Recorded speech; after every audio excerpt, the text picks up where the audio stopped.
যোৰহাট হাই মাদ্ৰাছা। এই বিদ্যালয়খনত পঢ়িছিল তৰুণ গগৈয়ে।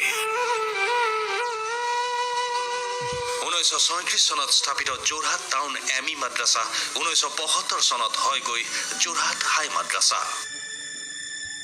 12/4/1944 চনত নামভৰ্তি তৰুণ গগৈৰ। চাওক এই পুৰণি ৰেজিষ্টাৰখন। ইয়াত এতিয়াও স্পষ্ট হৈ আছে তৰুণ কুমাৰ গগৈৰ নাম।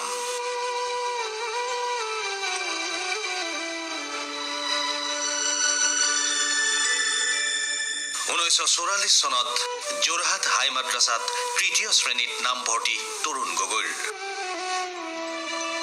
একালৰ ছাত্ৰ আৰু পৰৱৰ্তী কালৰ বিধায়ক, সাংসদ আৰু মুখ্যমন্ত্ৰী তৰুণ গগৈক মৃত্যুৰ পাছত বিদ্যালয়খনৰ ছাত্ৰ ছাত্ৰী, শিক্ষক শিক্ষয়িত্ৰী তথা অঞ্চলবাসীয়ে শ্ৰদ্ধাৰে সুঁৱৰিছে।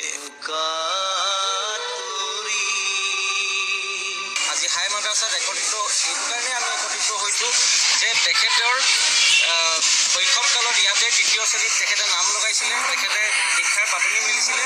ইয়াৰ পৰাই তেখেতে অন্য স্কুললৈ গৈ পেলাই উচ্চ শিক্ষা বা অন্য কলেজত নামভৰ্তি কৰি পেলাই উচ্চ শিক্ষা লাভ কৰিছিলে আৰু ইয়াতেই তেওঁ প্ৰথম আচলতে গঢ় লৈছিলে বুলি ক'ব লাগিব। অসম চৰকাৰলৈ অনুৰোধ কৰিব বিচাৰোঁ যে তেওঁলোকে একঠা মাটিৰ ব্যৱস্থা কৰি দিয়ক। এখন ৰাজ্য চৰকাৰৰ কাৰণে একঠা মাটিৰ ব্যৱস্থা কৰা কোনো ডাঙৰ কাম নহয় বুলি আমি ভাবোঁ।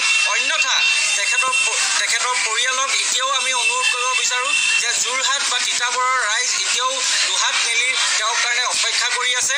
যদি তেওঁলোকে পুনৰ বিবেচনা কৰে যে যোৰহাটলৈ আনো বা তিতাবৰলৈ নিয়াৰ যদি ব্যৱস্থা কৰে, আমাৰ যোৰহাটবাসী বা তিতাবৰবাসী নথৈ আনন্দিত। প্ৰাক্তন মুখ্যমন্ত্ৰী তৰুণ গগৈ যে এই বিদ্যালয়খনৰ ছাত্ৰ আছিল তাক লৈ গৌৰৱান্বিত বিদ্যালয়খনৰ শিক্ষক শিক্ষয়িত্ৰী, ছাত্ৰ ছাত্ৰী।